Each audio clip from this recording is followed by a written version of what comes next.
For the hometown fans, wanted to let you know that on Court 2, which is being streamed as well, the hometown men's team, one of them, Riptide, is playing. I believe that's twitch.tv/dodgeballpei. That is the second stream available. But here on the first stream, we have Valkyrie out of Ontario and Amiralys out of Quebec. I'm loving the Valkyrie jerseys there. They look very much like the like Valkyrie armor. My only dissatisfaction with the jerseys would be the complete inability to read the numbers off the front. Yeah, in that particular respect, it's not strong. Right hit out there by Biron, who was herself lost. Yeah. And we are quickly down to 4-on-4. Some good accurate throws coming out from both sides. The women's game, I have to say, has gotten so exciting in the last couple of years. It's just become more explosive. The metagame for women's used to be kind of slow, calculated, work together, come up, follow the strategy, but now it's become more explosive shows of athleticism. And I'll be honest, it's very hard to tell the two games apart now, just if you were to look at the overarching strategies and the way that they tend to just go down. Well, no-look throw across her body from Ness at low. Yeah. And we see, nice block. Yep, that is Gray playing out of Ottawa, Ontario. If you ever want to see proper blocking form, just watch that block back. You got the two hands behind, elbows tucked in, push the ball into the ground. That's exactly how you want to block a ball. Yeah, just want to make yourself a small target behind that ball. Use it to cut down the angles of the incoming throws and knock that ball down onto the ground. Ooh, catch by Flanagan. Solid catch. Oh, and then captain of the team there just getting knocked down. Ford taking a pretty hard shot to the face, but walking it off. Yeah, that can tear up the eyes for sure.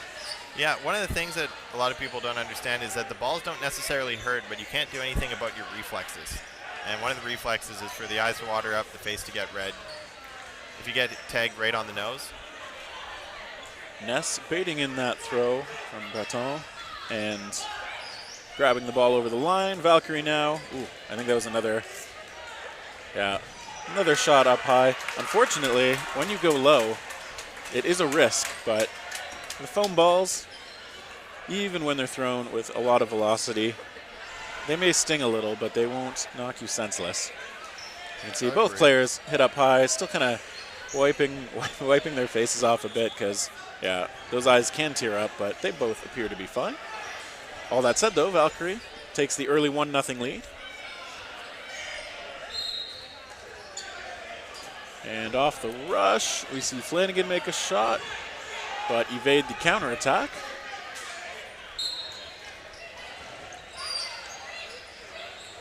And that time it's Cam Presenti making her Nationals debut.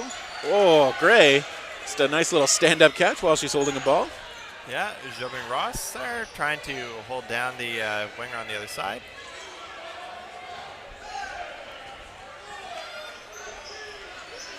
La Chance getting loaded up, just exploding out there. And we saw Amiralys there coming up as a team to retrieve that ball that was on their side but not in anybody's hand. And we see a shot from Presenti, just missing Ford up high. For a second there I thought Ford was calling herself out, but I realized she was just passing the balls inward. Because much like in a first-person shooter, when somebody drops their weapon, that's when you know that they've been killed. And oftentimes in dodgeball as well, you see somebody just drop their ball, it usually means that they're calling themselves out. Yeah, there we see a return onto. Yeah, Berteau making it. Sorry, not Berteau. Is that Berteau? Just having a bit of line of sight problem. That's Grolot. That was connecting onto Connor Cooper. And we see, I think, yeah, Flanagan hit out, and looks like Kirkpatrick as well. So some good shots there. Gray's throw blocked by Grelot, who gets tagged on the second one, unfortunately. It is down to a 2-on-2. Presenti and Gray for Valkyrie, La Chance and Ford. And Good shot, hitting Presenti up high. One-on-one. Gray with the counter. Ford couldn't hang on to that. And now it'll be down to Lachance, who gets tagged. And Gray puts that away for Valkyrie. So much like on the men's side, I think the Ontario teams are very likely to be gold medal contenders here. I would say they're the teams to beat for sure. We're seeing some strong performances like we saw that earlier game with Prairie Fire versus Prairie Storm. Now there we see, so Amiralys did not claim their third ball, and once the Valkyrie team has cleared their own balls, they are allowed to make a play for the balls that the other team was not able to collect. So a small extra advantage for Valkyrie. Yeah, it looks like Valkyrie was able to convert that into a single out. But Amiralys definitely recovering from that quite quickly. Already at a ball advantage. Only 5 on 6. They find the mark there on Ness. Biron there with some great aggression there, just trying to hold Valkyrie back. Ford now playing on the right side. Ooh, Breton with a very confident catch. So I have to guess here that Amiralys has decided to switch up their player matchups because they moved forward from the left to the right. And that can't be a coincidence. You don't just suddenly switch to the other side of the court unless you're trying to change something. And that's a good throw from Flanagan. Flanagan's first time at Nationals as well, although not her first time at high-level sport. She has been a very high-level softball player, competing for Canada a couple of times. It looks like Taylor could not hang on to that ball. That was almost a double hit there. Yeah, coming close to the back of Kirkpatrick, but Ford showing some pressure out of the right corner. And that looks like Marie Wright connecting on Ford. Marie Wright. Right ankle. She qualified as an individual from the provincials tournament and was picked up by Valkyrie.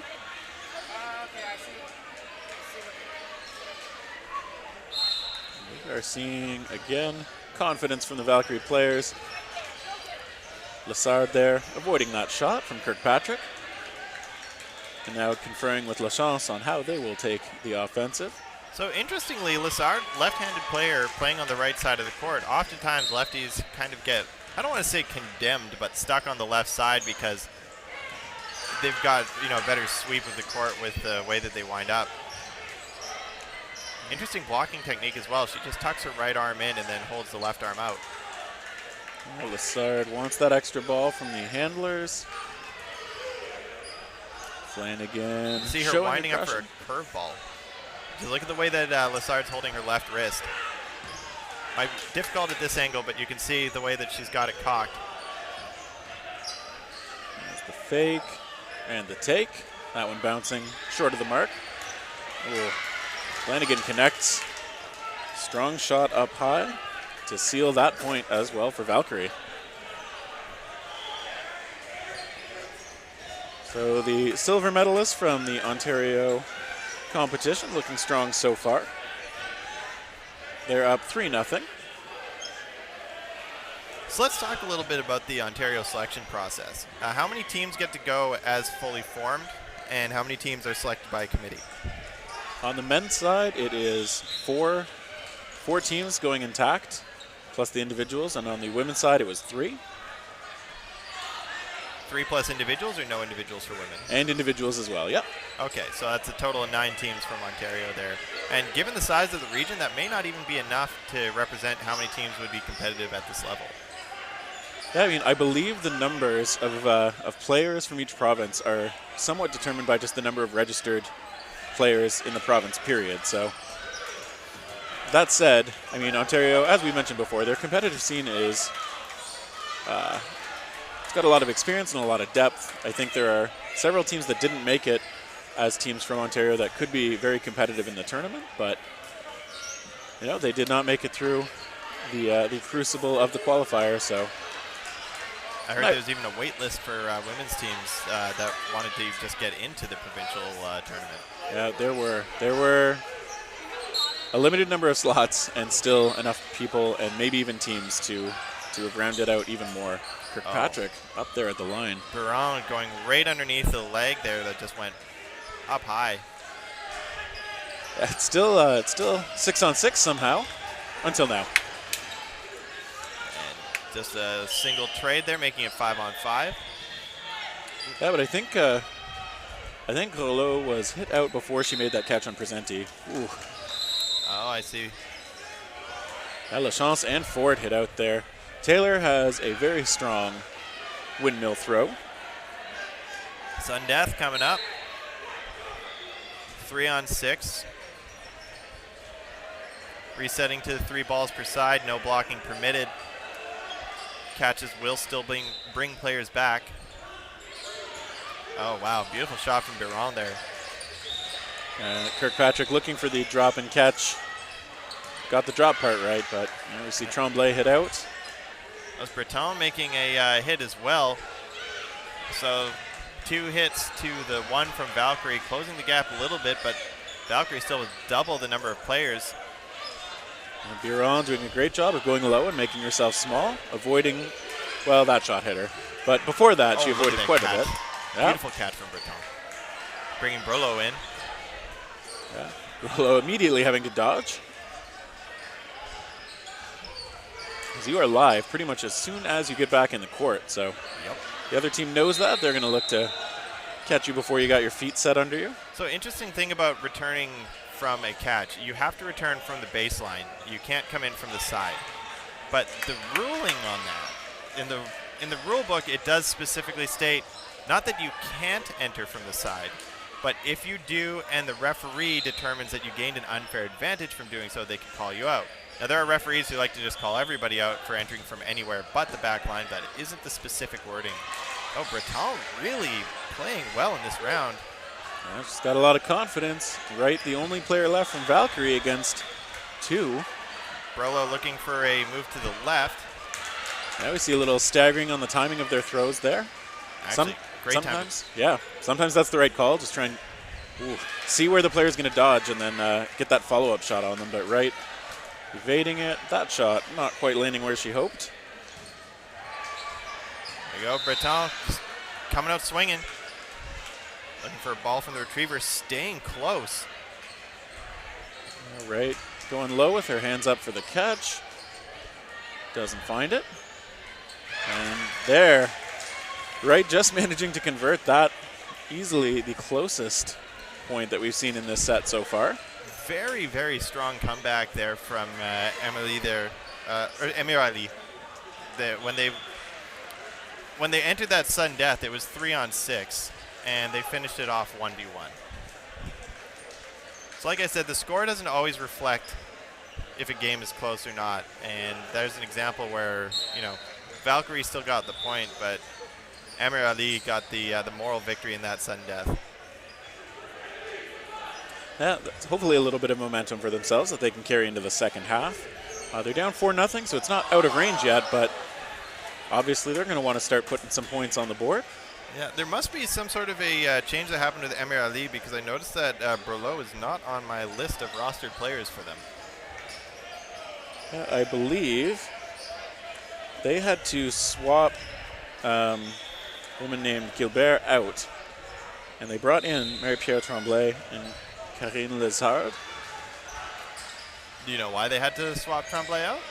I believe it was, I'm not sure. My information doesn't say for sure why it happened, so hopefully all's well with Gilbert, but I know that one of the Edmonton teams had a player formerly from Winnipeg qualify, but then she ended up getting pregnant and withdrawing from the tournament at doctor's request, which is unfortunate. It's always a heartbreaker when you can't attend this tournament for any reason.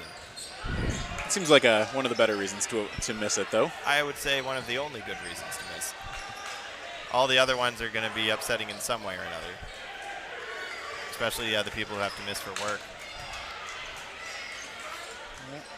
Ford with the pressure out of the corner, then forced to go low. See Taylor threatening that windmill quite a few times. She's been able to connect on it a few times in this match too. So. See, so one of the things I was commenting about lefties, you notice Cooper there taking the left wing. And that's very likely because as a lefty there, gives her better choices for how she aims the ball. Just easier to come across the body with your arm rather than to try and stop your throw early to throw off to the side. That said, some people, nice shot there. Looks like they are now Valkyrie connecting on a few more throws. Huge exchange. Yeah, it's just Tremblay and Ford remaining. Yeah. Tremblay trying not to make herself vulnerable while receiving a ball from the retriever. Yeah, it's tough to balance giving yourself a good shot on offense without exposing yourself unnecessarily on defense. But they tag Taylor, reaches outside her body a little bit for the catch and cannot find it. It's always risky to reach for those catches. I at least find it's a lot easier to make them when it's against your body, but some players have that hand-eye coordination. And Cooper tags out Tremblay there. Yeah, and Ford had a ball pop up, but Tremblay was already dead and therefore couldn't catch it legally. Yeah, so Valkyrie closing that out pretty strong. Yeah, one interesting thing about people playing the corner is that, often people will want their throwing arm to be on the outside so that they have their better choice of shots to take, but there are a handful of players who would prefer to play on the opposite corner from their strong arm. That way they can keep their vision focused inward more easily. Your dominant eye plays a big part in that as well. Right, if you're left eye dominant, it's going to change which side you want facing your opponents versus if you're right eye dominant. Gray hit out there on the ankle. Nice shot spot. Now we see Ford up there again, showing good pressure all match long. And that one blocked cleanly by Taylor. Now, I might be missing something, but Taylor doesn't appear to have her name written on her jersey. I think you're right. I believe she was a pickup from an individual invite as well. Yeah, another just kind of housekeeping thing that a lot of teams will do is you order extra jerseys in numbers that aren't regularly used by your players, so if you need to pick somebody up, there's a jersey available for them without having to order. Ford taking out right there. Now one ball left on the side of Amiralys. They put it to the middle, and they go for Ford and find her with at least 2 of those 3 balls. They were going to make sure she was not around. She's been perhaps the strongest performer on her team so far in this match. Say, well, we've been seeing some really good stuff out of Breton as well. She, in that sudden death, really shone. For sure. I guess it makes sense that the 2 players that we're talking about being the strongest are captain and assistant captain. Yeah, showing that good on-the-court leadership. A lot of fakes coming out, and then a throw toward Taylor. Just missing. Yeah, Ness trying to put some Oh, on. nice catch. Wow, that was beautiful. Flanagan let go with a good hard shot, but nice little juggle catch. They count, even if they're not perfectly clean. Yeah. Taylor hit out as well. Din staying up nice and close to the line there. So Lachance playing strong. A difference-making player so far in this set. You may wonder why the ball retriever from the Valkyrie side gave the ball over to Amiralys. Because they touched the ball before they were allowed to. I believe the ball was still technically in bounds. And ball retrievers are not allowed to interact with live balls. And now we see it's a 3-on-2. Tremblay, I think, calling the play from the middle. And there's a shot just missing from Biron. It's a dodgeball veteran herself. Kirkpatrick getting missed. Tremblay's checking with the refs. Yeah, I think that one bounced before it got her, so. Yeah, she felt a tagger's shoe, and looks no. like she's just going out. Yeah, always good to check with the refs in those cases. Sometimes it's pretty hard to tell whether it got your foot to the floor first. And Biron hit out as well. Yeah. So. Does that leave us with just Breton? I got a poor line of sight here. Looks like it. Yeah. If anybody can bring it home. Oh, did you see that? Nice defensive throw there from her. Yeah, staying alive with whatever tools she has available. People generally don't expect you to throw when you're backpedaling, and that's a great time to catch them off guard, especially if they're becoming vulnerable in their windup. And usually when you got the other player backpedaling, you feel pretty safe to wind up. I don't know if I can throw in that kind of position, so good on her. I'm not sure I'm willing to try it. I fell on my back a couple years ago, and that kind of killed my competitive dodgeball career. You see. But that's one of the reasons why these players are out here on the court. They've been training for it. There's a physical element as well. You're not just training the dodgeball skills. You have to train up your body, your balance, your strength. See the ball retriever there. One-armed lunge out for that ball before it goes back in place so that he is allowed to play.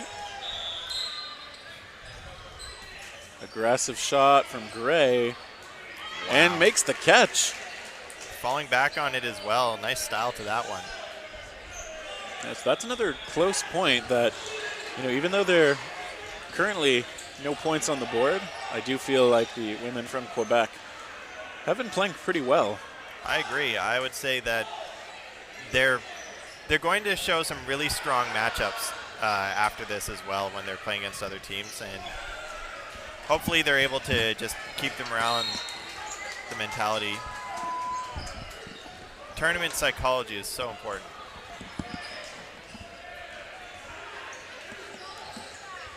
And off the rush. Nothing much doing, so. Yeah, Ford calling a play. Ness hoping that ball would pop up so that someone could get it, but no such luck. You could see her thinking about going for it, but then after the second ball tagged her out, she just stopped herself from lunging so that somebody else would still have the ability to catch.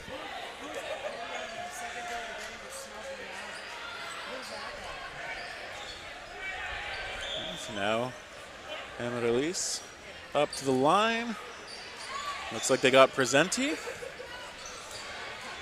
So 6-on-4 player advantage. It's a good way to start it off. Hopefully get themselves on the board. Time is winding down in this one. If the clock is any indication, then yeah, we're most of the way through the second half. Yeah, Valkyrie down to just 3, but they do connect there on La Chance. Yeah, Valkyrie throwing good, showing good accuracy on those throws.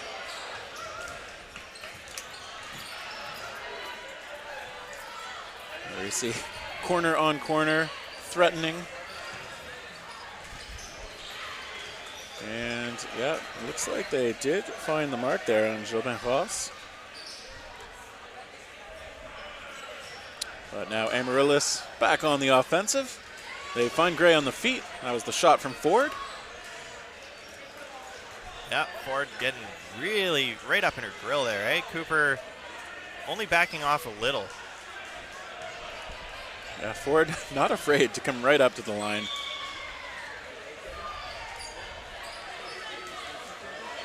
And it looks like we still just got the 3-on-2.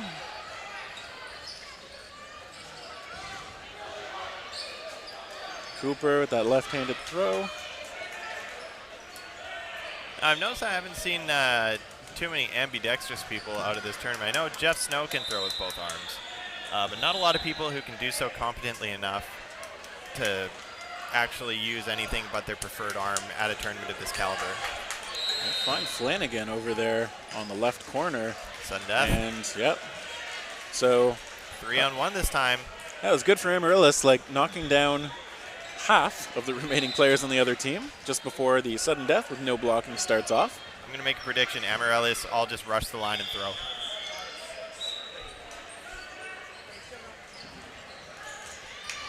So 2 balls coming in. Cooper staying alive by going low. Yeah. And finds Ford there with a good low shot. Still 1-on-2 though. Oh, looking for the nipple on the ball there, trying to make sure she's got it loaded up correctly. That is, I believe, low. Oh. So a nice little side step. Good shot from Cooper. Nice dodges too, going low. Cooper is still in it, just missing a little bit outside. Amiralys, I've noticed getting extra aggressive. Yeah, they're not playing for that ball. They want to try and finish it as early as they can, but now... Not the worst idea. A 1v1 sudden death. And now no ball in hand. Cooper has to go low, gets missed by La Chance, who again goes aggressive. Nice read on her there on which way Cooper is going to dodge. Wow, Cooper bringing it back 1 versus 3. That was a great display of skill there. Yeah, she managed to evade multiple balls quite a few times there. Amiralys choosing to go aggressive, not quite finding the mark, and Cooper able to convert. She kept going low, and I'm going to be honest that while it may have got predictable, it was working, so you just keep doing it. Yeah, and that about wraps it up for this match. 7-0 final for Valkyrie. So coming up next, we are going to have Hard as Foam out of BC against Avalanche here on Court 1.